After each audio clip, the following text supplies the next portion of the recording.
natural disturbing naninga gafunguzo nawe niko yambereye gusa ikeneye kuza rero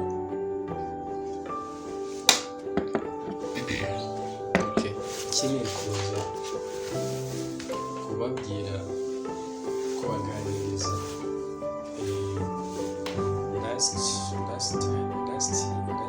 next week twaganiriye kuza muri Kigali yanjye n'umuntu afite naganirijwe na DJ promoter shout out my G gusa ubu ngubu ntabwo ari byo nje kuvugaho gusa nababwira ko mfite amaproje amwe n'amwe ndimo gukoraho hari na filime turi gukora iyo ndi gukora ariko ntabwo ari iyanjye ni umuvandimwe ica kuri Nibutsa TV ndi DOP wayo hamwe na Muza na Ki gafunguzo ndakumwita gafunguzo gusa nyine aramenyereye nyine nari ni gafunguzo k'amashusho koko umuntu wa danje nzagenda mumumenya hamwe na Mecha ni nawe wari uri kunsaba amafoto mu kanya gusa nyine ihangana nyamenya ko imvura yaguye ko na Mega ntazi ari gusa ntabwo ari byo tugiye kuganira ahubwo tugiye kuganira abantu banjye hari inoza nari nakoze mperuka gukora kuko ino channel yacu turi kugira ngo njye nyuza kubera ni TV first of all ni TV kandi TV inyuraho ibintu bigiye bitandukanye haca nyine yagiye kujya hazajya haca amafilime ariko nkiri no kuba umushinga wa filime ni ukunyihanganira kuko abantu banjye nyine banze kuri noza kuri Instagram ariko no kuri Instagram nabinyujijeho abantu bo kuri WhatsApp nyine stati yanjye nyine shawe ibintu bya production biragora uburamo ijwi urumva ntabwo wakwa uploading inoza gusa ishusho gusa ubura ijwi nyine footage zikaba ziragiye hari umuniga rero twakoranaga no muri iyo filime nyine haje kuburaho ibintu by'amajwi birabura bimaze kubura rero urumva projet bisa nkaho igira failinga abateri kongera kugira bagaruke ngo bakore baratunaniza ibintu nk'ibyo birangira bigize gusa ntabwo ari byo nanone ibyo nyine ni ibintu biba biri mu marido nyine ni nabyo bituma rimwe na rimwe YouTube yacu channel itaba itagira traffic nyine muvoma nyinshi cyane ngo ajye bikora kuko ari ibintu ducyaranje dushira ku murongo gusa nibimara gutungana uzagenda mubibona nta kabuza icyo nagira ngo mbabwire rero YouTube yacu imaze kugira abantu zaba subscribers aracyari bake Rod nibwo ndi kumwe n'umuvandimwe wanjye ukina muri CEO wa Nibutsa TV umva cekinze mbona yana turacyafite akazi kenshi ko gukora k'ibintu byo gukora ari nasanze umva turacyari hasi watch time iracyari hasi pe nawe niba uzi kuri umuntu wanjye niba uzi kuri n'iki cyanjye ukaba utansharingira ukaba utampostinga I mean postinga nyine link siba kumpostinga upostinge link wenda agire n'ikintu kihavada so uzabura byose uzabura kumpostinga uri no gupostinga link nyamara uzapostinga napfuye ariko kari akajyoki abantu banjye nyine ndazi ko nyine umunsi nyine mujya mubinyereka umunsi natangiye nyine gukora style biri official nyine projet zifatika zatangiye kumeneka ese ko muzamba ariko mwatangiye kumva hafi ibintu no mu bintu bito nyine mukabihera bikiri bito gusa aho ngaho naho twari tuhavuye twimutse ikindi kintu agira mvuge meruka gukora lyrics y'indirimbo y'umuntu mfana ntankunda byataye BruceMelodie. Nakoze indirimbo ye yitwa Bugege, abenshi nta nubwo muyizi, nta nubwo yari yasohoka, ntabwo yari yasohoka. Nigeze nayikoreye lyrics ndayaprodinga, gusa bahise banta mu bihano bahise bankubita strike kuri nuza yacu nyine kuri iyo YouTube yacu mu TV, bankubise strike. Ubu ngubu menya hashize nk'iminsi ingahe nakoze ikizamini cyo kuri YouTube kugira ngo strike itangire process yo kugira ngo iveho.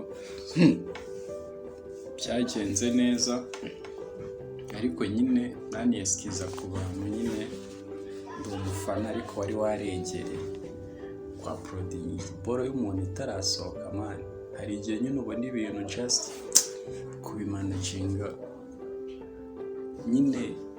kubimanaginga bikakunanira no kubyakira kugira ngo ukore nyine ubyakire, nyine ubone ko nta birenze. Rero nibyo byambayeho, boro nyirarira ijoro kugira ikimara kugira mu kajana kubita bahise bayirya removed ivaho naga strike karaho hafi.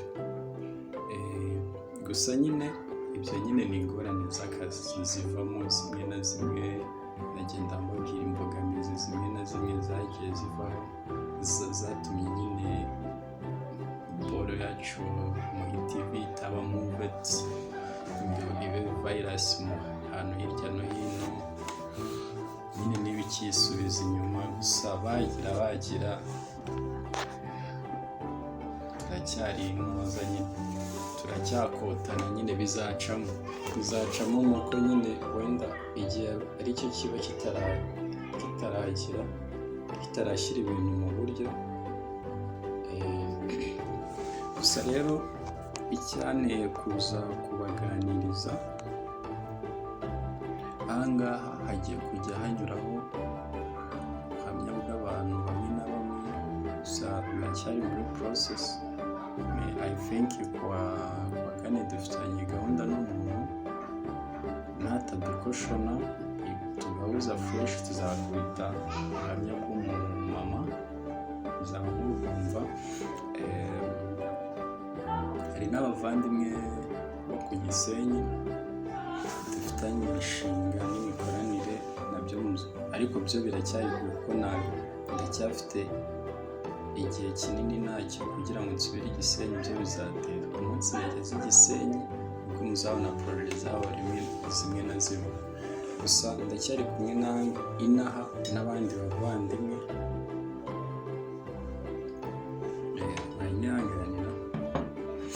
ndacyari kumwe n'abavandimwe nabo turi kugenda dukorana, nubwo nyine murahemuka mujye muba real ku bantu kandi mugerageze. Erega iyi si wanayigwiriza uri wenyine ntacyo yakumarira utari kumwe n'abandi, kandi burya gufasha biruta guhabwa. Ujya ufasha umuntu kuruta uko wesipekitinga ikintu aguhereza. Wowe ujya ufasha then utegereze income nyine nyuma y'ikintu kizakugarukira, ariko wafashije nibyo ari byo byiza. Ari nacyo nshishikariza nyine n'abantu, ibi biboro sibyo kuba ari ukuba tubikunze, kubikora tubikunze. Ubu ngubu no kurwana n'izina, nta zina turagira ntaki, ariko usibye kubikora tubikunze nta kantu karagaragaraho. Nanshimira abantu batangiye kutwizera bakaduhereza akazi tukabafasha mu bintu bimwe byabo. Dore kino kiniga kinyandikiye message nta n'icya kapiteni Meja ngo yewe vipi wagakuyose ni amafoto ushaka kundi foto rushashadi. Twari tukivugira nyine ku bantu byo gufashanya, nyine ujya ufasha umuntu utexpectinga ikintu ahita aguhereza ako kanya, kuko nyine ikintu yanaguha ako kanya kirarangira. Ariko burya ineza iyo wakoreye umuntu ineza ihora nyine izenguruka kabone niyo wagira gute ntabwo ijya yibagirana. Rero ni nayo mpamvu ngira abantu nyine mufashanye, icyo nshoboye bigufashe, icyo ntashoboye ukimfashe, ibintu nk'ibyo ngibyo bizafasha, bimfashe nawe bigufasha. Gusa byari byiza kuganira namwe, ni gake nzajya ngaragara ngaha kugira ngo tuganire ku bintu bimwe na bimwe nambashimira ku bw'abakoze subscribe kuri Muyi TV, mbashishikariza wakoze subscribe ni byiza, ariko yisharingi inagera ahandi. Buri mwaka turebe ko twagira abantu 1000, kandi birashoboka, ndabizi, abantu banjye murabizi kubera Imana. Mbabwira ko nta muntu umwe wigira igitangaza cyangwa ngo abe umuntu urenze, keretse yari azi kimwe.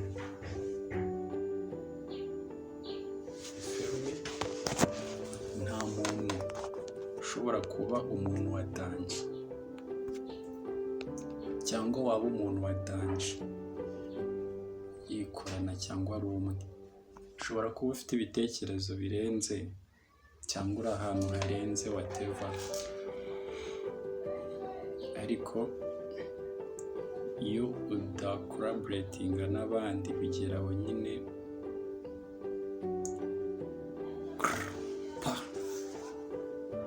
ukajya hasi. Rero ibi bintu nabinjemo mbikunze, kandi ndacyanabikunda, ndanabikora. Ndabwira rero abo baniga banjye nyine barabizi, n'abandi umuntu yita ngo turaziranye nabi wacu, ngo bazi ibintu, ngo babikoze, saba serivisi, basi magare arawundi yawe ku ruhande nyine, mbone ko nanjye ibyo bintu mbikora, ukanyemerera mani, nkaguhamagara, nkakwandikira, kanjya kanyihorera, so mwagiye mwiga guhakana. Niba ubona ko nta kintu mfashije cyangwa wamfasha, wampakaniye mani, umuntu yego umuntu urazwi waragafashe barakuzi, sibyo? Gusa nyine ubuzima ni gutyo. Urabona kariya kanuza ko ku imodokari, ubuzima bumera gutya, ni up and down, ni nk'urushinge rw'isaha nyine, ruba ruzenguruka, ntumenye isaha ihora izenguruka, ntumenye ahantu igeze. Rero hari igihe isaha yawe iba yahageze gutya, iminota yawe ari ikirimo, ko dore ino si ntabwo uhora urigasa ubuki, sorry, ugira ukanasharirirwa. Rero tujye twiga gufasha, kandi n'uwo udafashije buke kumwakanira, ajye mu bindi bintu. Uriyizi magi, ntabwo nakuvuga, nawe ndacyiyubaka nyine, nawe ndazi ko nta n'ahantu uragera, nawe uracyiyubaka, sibyo? Just kundusha connection, ariko ntabwo wakagombye kumuha ibintu nk'ibyo mani bro. Tuvuka hamwe, turi abanyagisenyi twese, kandi Gisenyi abantu bayizi imbere hari home of entertainment, niho hantu hari harenze muri entertainment, ariko abo bantu babikoze banoza ba Bubasta, basuru bande, kugira ngo babikoze as team, n'urukundo no kubikora bari nk'iteam. Gusa rero urabona umuntu w'iwanyu mwirengagize, umuzengurutse imihanda ya Kigali, nabirenze. Gusa nyine ntabwo ari we nkozeho ikiganiro, ni no muri rusange abantu. Gusa nye it's a blessed kunyereka uwo uri we nyine hakiri na kare. Naribi kuko nyine still ndi umunyamugisha, ibyo ndabizi. Nuko wenda rimwe na rimwe umugisha cyangwa ibintu by'agaciro biba biri mu ntoza muri tano, ugomba guhigahiga cyangwa unahingahinga kugira ngo bigereho. Iyo unabigezeho nibwo bifata nyine ukamenya uko byakuvunye. Abantu bankurikira barabizi. Gusa nyine ikintu nabwira abantu banjye nk'uko nanababwiraga, niba uri umuntu wanjye sharinga. Nabivuze kare nyine ari joke kuko nkunda kugira utujoke tugiye dutandukanye. So urabona udapostinze link yanjye yo kuri YouTube abati nyamari papu n'iki sampostinga napfuye, reka kumpostinga nayo ikintu bimaze, ahubwo postinga link yanjye. Niba nanjye gusharinze aho kugira uvuge hovyo cyangwa amahomvu ubuza n'abandi bantu, we yirebe mere nk'utayibonye, nunayisharinga ni fresh, nutanayisharinga ubyiyorere. Ni wowe n'umutima wawe mubi, never no. Gusa nyine nkatwe tutaragera aho tugera, nitwe twakagombye kubaka ibintu byacu, gufashanya, gusapotingana nyine, courage. Niba nta sound ufite ndayiguhaye, nta tripod ufite ndayigutije, nta batiri yanjye ishizemo umuriro uranije, ariko kuvuga ngo ikiganiro gikorwe cyangwa iyo filime irangire ni itara urarinije, ibintu nk'ibyo. Gusa nanshimira abantu bakomeje